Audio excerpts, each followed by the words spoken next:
There are hard times ahead, and I'm sharing free, zero-cost ways to prepare now. You watch the news and you'll hear threats of tariffs, World War III, market collapse, inflation, job loss. And if you have half a brain, you're thinking about how to prepare for tough times.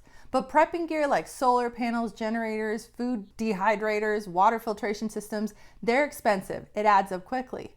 So for my critics that want to insult me saying I've gone off the deep end, just remember Trump warned America that times were going to get tough before they got better. Treasury Secretary Scott Bessent also noted that the country was about to go through a detox, alluding to tough times ahead. So dear armchair quarterbacks, explain in the comments why I'm wrong so the RVing squad can experience the comedic relief that you are sure to provide.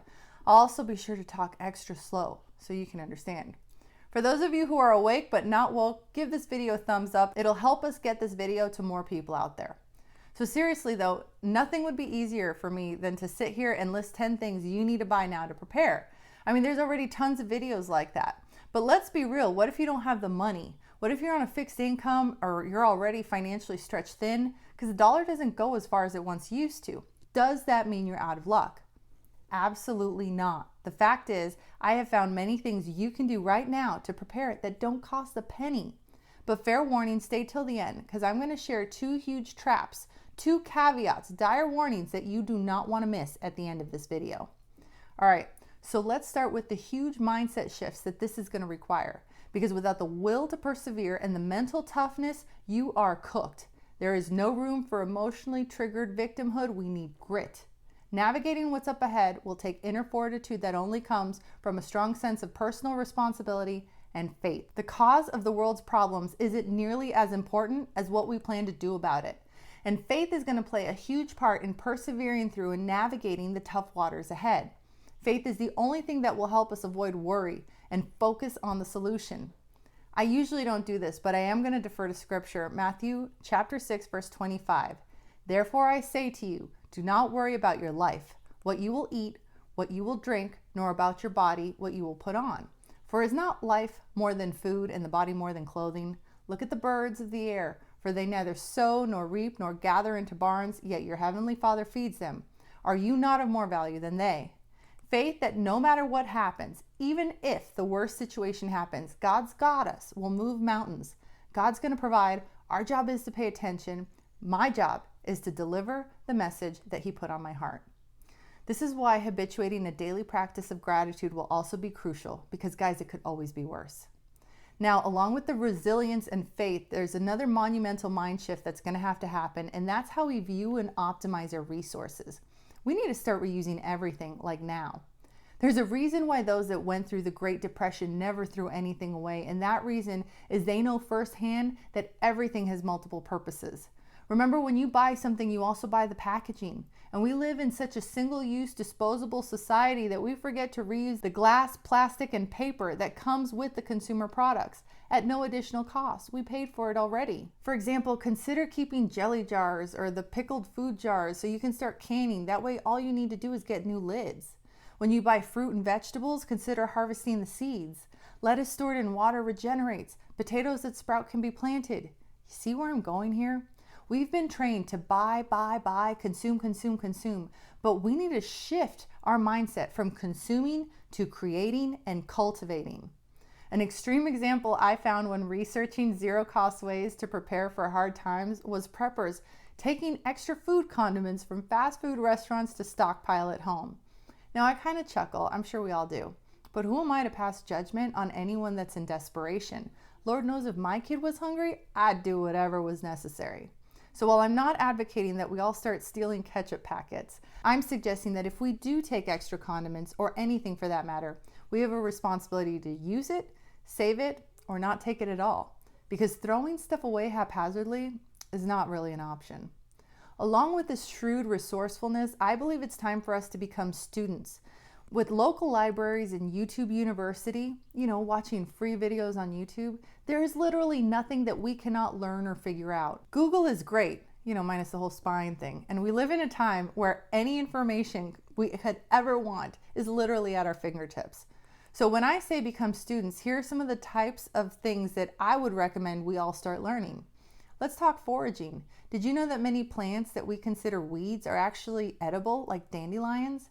But knowledge of how to properly forage and identify the edible versus noxious plants is something we need to seek out now. Let's not wait till we're hungry. Let's talk water filtration. Did you know people have been drinking water long before commercial water filters existed? Do you know how to make a natural water filter? Because I sure don't. But what I do know is how to look up the information online, print it out, and have it handy. And this is super important because I don't want to rely on electricity or the internet to seek the information I need. I want it now. Think about hunting our own food. I mean, the possibilities are literally endless. So comment below what you recommend people learn now. As we learn more and more and take an active role in educating ourselves, we must also implement this newfound knowledge by formulating a plan. It costs $0 to think, although you would think it's really expensive because of the lack of critical thought today, but that's a different topic. To be prepared for hard times, we all need to develop our plans and start mapping out what we would do now, before it's too late. Otherwise, we'll be scrambling for solutions, making really expensive mistakes, and frankly, jeopardizing our safety and well-being. By taking the initiative to prepare now, we can have the peace of mind and confidence knowing we have a solid plan. So this involves proactively, critically thinking and developing various scenarios, mapping out the specific steps we would take in each situation. There's a Chinese proverb, the best time to plant a tree was 20 years ago, the second best time is now. So start right now. And part of the plan needs to include community because no man is an island. And countries that face severe economic downturns such as collapse and hyperinflation, they all reference the presence of strong community support. It's a vital factor to survive. This has been starkly illustrated in nations like Venezuela and Russia, where economic turmoil has wreaked havoc, and the survivors in these countries consistently cite community support as the key factor that enabled them to survive. Community not only provides material support, but also the emotional, psychological resilience. Members can pool their resources, they can share skills and knowledge, and offer mutual aid. The sense of belonging and solidarity fostered within a community can combat isolation and despair that often accompany economic hardship. A community can serve as a safety net, providing a sense of security and stability when formal institutions and systems falter. It can also play a crucial role in rebuilding and recovery efforts, fostering resilience and adaptability in the face of challenges. The collective strength and resourcefulness of a community can enable individuals to weather the storms and even emerge stronger on the other side. But let's be frank, what do you bring to the table? What's your contribution in that community going to look like? This is why the next free way to prepare now is to prioritize your health and fitness. The old adage, use it or lose it, is so true, and taking a walk outside is free. I'm not saying we all need to be in shape like special forces, although that would obviously be optimal. But I'm saying we need to move our body, push ourselves, and take those walks now so that if an emergency ever occurred, we would be ready to walk long distances if we ever had to. Moreover, maintaining that good level of fitness is going to boost our mental and emotional resilience. It's going to enable us to cope better with stress and adversity. Will improve our energy levels, sleep quality. This is going to help us not just physically, but also mentally, emotionally, etc. So now let's focus on the two dire warnings. First, do not neglect protecting what you have.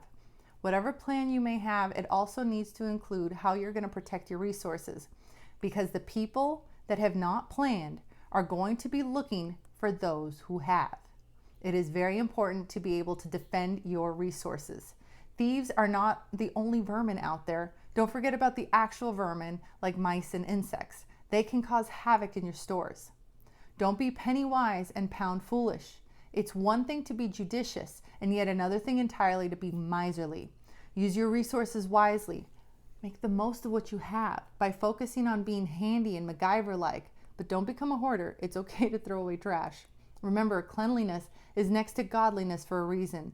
So whatever resources we have to be good stewards. Speaking of stewardship, remember that our best resource is the reliance on faith.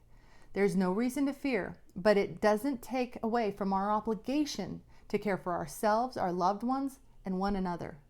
So Godspeed, and I'll see you in the next video.